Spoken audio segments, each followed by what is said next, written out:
আসসালামু আলাইকুম। আপনারা যারা মেডিকেলে এবং ডেন্টালে ভর্তি পরীক্ষা দিবেন তাদের জন্য অবশ্যই অনলাইনে আবেদন করতে হবে। তো অনলাইনে কিভাবে নিজেরা আবেদন করতে পারবেন সেটা আপনাদেরকে আমি দেখিয়ে দিচ্ছি। তো প্রথমে গুগল ক্রোম ব্রাউজারে যাবেন। গুগল ক্রোম ব্রাউজারে যাওয়ার পরে এখানে প্রথমে যে ওয়েবসাইটটা আসবে এই ওয়েবসাইটে আমরা ওপেন করব। তো এখানে দেখতে পাচ্ছেন dgmeteledoc.com.bd। তো এই ওয়েবসাইটে আমরা প্রবেশ করছি। যেহেতু আমরা এমবিবিএস এবং বিডিএস অ্যাডমিশন টেস্ট দেবো এই জন্য আমরা প্রথমে যে অপশনটা আছে এখানে সিলেক্ট করছি। ওয়েবসাইটে প্রবেশ করার পরে এখানে দুটো অপশন পাবেন, একটা হচ্ছে ন্যাশনাল কারিকুলামে যারা আছে তাদের জন্য, আরেকটা আছে যারা ইংলিশ ভার্সনে আছে তাদের জন্য। তো আমাদের যেহেতু ন্যাশনাল কারিকুলাম আমরা এই উপরে অপশনটা সিলেক্ট করব এবং এখান থেকে নেক্সটে ক্লিক করব। এরপরে আপনি এমবিবিএস অথবা বিডিএস পরীক্ষা দিবেন না শুধু এমবিবিএস নাকি শুধু বিডিএস, আমরা যেহেতু দুইটাতে একসাথে পরীক্ষা দিতে যাচ্ছি এই জন্য এমবিবিএস অ্যান্ড বিডিএস এবং এই দুইটা ক্লিক করছি। এখানে একটি বিষয় ক্লিয়ার করে বলা আছে যে আপনি এই টাইপ একবার নির্ধারণ করার পরে যখন টাকা জমা দিয়ে দিবেন, ফি প্রদান করবেন, তারপর এটা চেঞ্জ করতে পারবেন না। তবে ফি প্রদান করার পরও কলেজের যে পছন্দ সেটা পরিবর্তন করা যাবে। এখান থেকে এসএসসি এবং HSC roll number, registration number, board এবং ইয়ার এগুলো বসিয়ে দিচ্ছি। যেহেতু আমাদের কোনো কোঠা নেই এই জন্য আমরা এখানে নেক্সটে ক্লিক করছি। তো এখানে ক্লিক করার পর দেখতে পাবেন নাম, বাবার নাম এবং আপনার সম্পর্কিত সকল তথ্য এখানে দেখা যাবে। এখন বাকি তথ্য আপনাকে ফিল আপ করতে হবে। এখানে আপনি কোন ভাষায় পরীক্ষা দিতে চান সেটা এখানে সিলেক্ট করতে হবে। আমরা এখানে বাংলা সিলেক্ট করে দিচ্ছি। এরপরে এখানে ট্রাভেল কোড আমাদের নান আছে, এটা নানই থাকবে। ন্যাশনালিটি বাংলাদেশি আছে এবং হোম ডিস্ট্রিক্ট এখান দিয়ে দিচ্ছি। তো এখানে উপরে এইটুকু আমাদের ফিল আপ করা শেষ। এরপরে ইয়ারলি ইনকাম অফ ফাদার এখান থেকে দিয়ে দিচ্ছি। আর ইয়ারলি ইনকাম অফ মাদার এটা হচ্ছে নট অ্যাপ্লিকেবল। গার্ডিয়ান আর টেক কেয়ার অফ, গার্ডিয়ান হচ্ছে বাবা, এই জন্য বাবার নামটা দিয়ে দিচ্ছি। আর সিলেক্ট ডিস্ট্রিক্টটা দিয়ে দিচ্ছে হচ্ছে ডিস্ট্রিক্ট। আচ্ছা, এরপর হচ্ছে ভিলেজটা আমি দিয়ে দিচ্ছি, আমাদের ভিলেজ হচ্ছে বাহাদুর। এরপরে আশা করছি আপনারা নিজেরা ফিল আপ করতে পারবেন। এখানে ইউটিউবের রেস্ট্রিকশন আছে, ইউটিউবে এই পার্সোনাল ব্যক্তিগত তথ্য শেয়ার করার জন্য রেস্ট্রিকশন দেয়, মানে ইউটিউবে আপনার অ্যালাউ করে না। তো এই কারণে আপনারা ভিলেজটা এখানে বসিয়ে দিবেন। এরপর উপজেলা বসাবেন আর পোস্ট কোড বসাবেন। আপনার বাবার এনআইডি কার্ড বা মায়ের এনআইডি কার্ড থেকে কিন্তু দেখে বুঝতে পারবেন যে আপনাদের পোস্ট কোড কত হবে। আর আপনাদের ইমেল অ্যাড্রেস ইচ্ছা করলে দিতে পারেন, না দিলেও সমস্যা নাই। এরপর আপনাকে দিতে হবে কন্ট্যাক্ট নাম্বার। তো এখানে কন্ট্যাক্ট নাম্বার বসিয়ে দিবেন। এরপরে অপশনাল কন্ট্যাক্ট নাম্বার একটা দিয়ে দিবেন, যাতে আপনার একটা কন্ট্যাক্ট নাম্বারে যদি সমস্যা হয় আরেকটা দিয়ে যাতে আপনি কাজ চালিয়ে যেতে পারেন। এরপরে পার্মানেন্ট অ্যাড্রেস, সেম অ্যাড্রেস এবং পার্মানেন্ট অ্যাড্রেস যেহেতু একটাই সেই জন্য আমরা এখানে টিকমার্ক দিয়ে দেবো। এই জন্য পার্মানেন্ট অ্যাড্রেস আমরা এখানে ক্লিক করে সেম অ্যাড্রেসটা করে দিলাম। এরপর এখানে রেজাল্টটা দেখা যাবে। এরপর নিচে হচ্ছে আপনি চয়েস লিস্ট দিবেন, আপনি কোনটা আগে সিলেক্ট করবেন, কোনটাতে আগে ভর্তি হতে চান সেটা সিলেক্ট করবেন। তো এইখান থেকে আমি সিরিয়াল বাই সিরিয়াল আমি করে দিচ্ছি। তো প্রথমে ঢাকা মেডিকেল দিয়ে দিলাম, স্যার সলিমুল্লাহ মেডিকেল কলেজ দিয়ে দেবো। তো এখানে একটা জিনিস খেয়াল করবেন, ডান পাশে যাতে ডেন্টাল ইউনিট না ওঠে আর কি। এখানে শুধুমাত্র আমরা এখন প্রথমে মেডিকেল কলেজগুলো অ্যাপ্লাই করবো, ডেন্টালগুলো আমরা সবার পরে দেবো। এইভাবে পর্যায়ক্রমে আমি সবগুলো মেডিকেল কলেজে সিলেক্ট করে দিচ্ছি এবং সর্বশেষ আমি ডেন্টাল কলেজগুলো সিলেক্ট করে দিচ্ছি।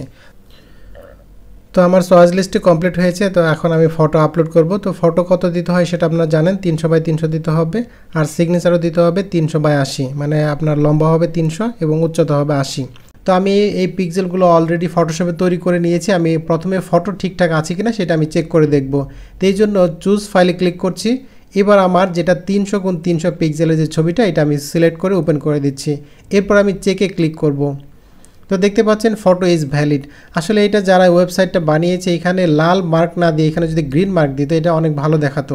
লাল মার্ক দিয়ে আসলে কিন্তু রেড সিগন্যাল বোঝায়, মানে এটা ডেঞ্জার বোঝায়।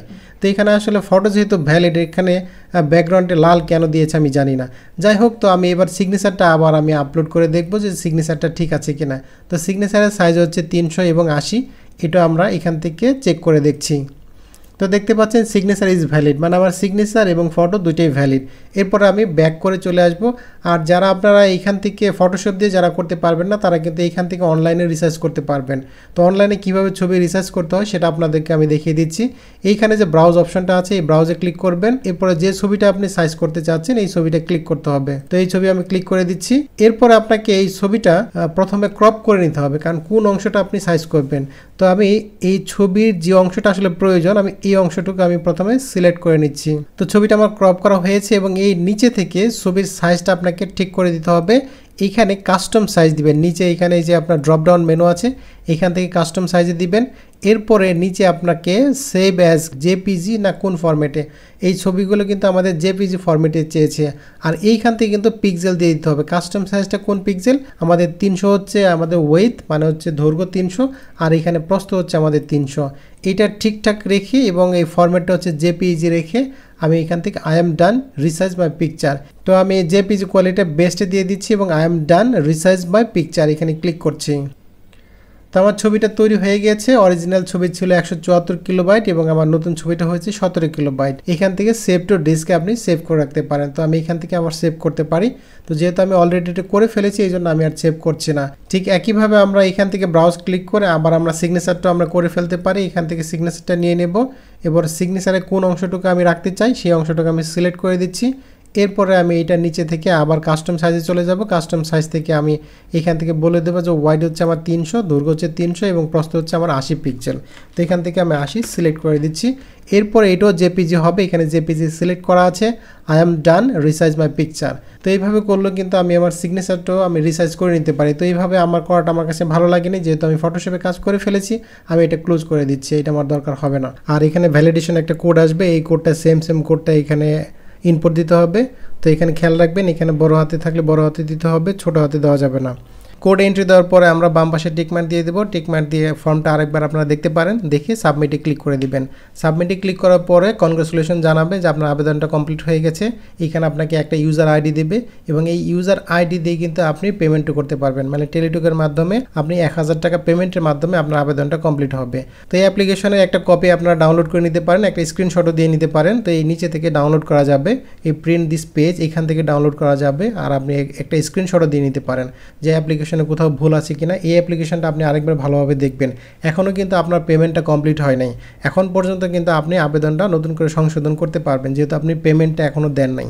তো পেমেন্ট হয়ে গেলে কিন্তু আবেদনটা আপনার আর সংশোধন করা যাবে না। এই কারণে এই আবেদনটা আপনি আরেকবার ভালোভাবে দেখবেন যে কোথাও কোনো ভুল আছে কিনা।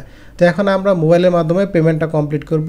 তো মোবাইলে কিভাবে পেমেন্ট কমপ্লিট করতে হবে সেটা আপনাদেরকে দেখাচ্ছি। তো প্রথমে আপনাদেরকে একটা টেলিটকের নাম্বার নিতে হবে এবং এই টেলিটকের নাম্বারে 1000 টাকা ব্যালেন্স থাকতে হবে। তো প্রথমে আপনাদেরকে মেসেজ অপশানে গিয়ে লিখতে হবে MBBS BDS, যেহেতু আমি MBBS এবং BDS দুইটার জন্য আবেদন করছি। MBBS BDS স্পেস এরপর আপনার আইডি দিতে হবে। এখানে আপনার জন্য ইউনিক আইডি হবে, ইউনিক যে আইডিটা আছে আইডিটা লিখতে হবে। এরপর আপনাদের সেন্ড করতে হবে 16222 নাম্বারে। সেন্ড করার পরে রিপ্লাই মেসেজ পাবেন। রিপ্লাই মেসেজে যে স্টুডেন্টের নামে আপনি আবেদন করছেন সেই স্টুডেন্টের নাম থাকবে, এই নামটা আপনি একটু মিলিয়ে দেখবেন। এরপরে এখানে লেখা থাকবে যে 1000 টাকা চার্জ করা হবে আর একটা পিন নাম্বার দেওয়া হয়েছে। এবার যদি আপনি 1000 টাকা ফি দিতে চান তাহলে আপনাকে পুনরায় MBBS BDS লিখতে হবে, স্পেস দিয়ে ইয়েস চাপতে হবে। এবার আপনি পিন নাম্বার দিবেন, যে পিন নাম্বারটা এই মেসেজ আপনি পেয়েছেন। এরপর আপনাকে সেন্টার কোড দিতে হবে। সেন্টার কোড পাবেন আপনার ইনস্ট্রাকশন থেকে। ইনস্ট্রাকশনটা আমি নিচে ইনবক্সে দিয়ে দেবো বা কমেন্ট সেকশন আমি দিয়ে দেবো। আপনি সর্বোচ্চ 4টা সেন্টার কোড আপনি এখান থেকে টাইপ করে দিতে পারবেন যে কোন কোন সেন্টারে আপনি পরীক্ষা দিতে ইচ্ছুক। এই 4টা সেন্টার কোড দেওয়ার পরে আপনি সেন্ড করবেন 16222 নাম্বারে। সেন্ড করার পরে আপনি আবার একটা রিপ্লাই মেসেজ পাবেন।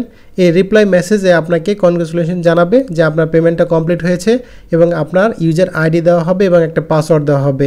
ইউজার আইডি এবং এই পাসওয়ার্ডটা সেভ করে রাখবেন এবং সেন্টার কোডও দেওয়া থাকবে যে আপনি কোন সেন্টারে পরীক্ষা দিতে পারবেন। তো MBBS ভর্তি পরীক্ষায় আবেদন করার জন্য আপনার সম্পূর্ণ প্রসেসটা কমপ্লিট। এখন আপনি এই ইউজার আইডি এবং পাসওয়ার্ড দিয়ে আপনি লগ ইন করে দেখতে পারবেন। প্রয়োজনে আপনি কিছুটা সংশোধন করতে পারবেন, মানে চয়েস লিস্টটা আপনি চেঞ্জ করতে পারবেন, সর্বোচ্চ 2বার চেঞ্জ করা যাবে। আর কোন সেন্টার থেকে পরীক্ষা দিতে পারবেন সেটাও আপনি দেখতে পারবেন। আর প্রবেশপত্র আপনার 7 তারিখের পর থেকে ডাউনলোড করা যাবে, মানে ডিসেম্বরের 7 তারিখ থেকে আপনি এই প্রবেশপত্র ডাউনলোড করতে পারবেন। তো ঠিক আছে, আশা করছি বুঝতে পেরেছেন। সবাই ভালো থাকবেন, আল্লাহ হাফেজ।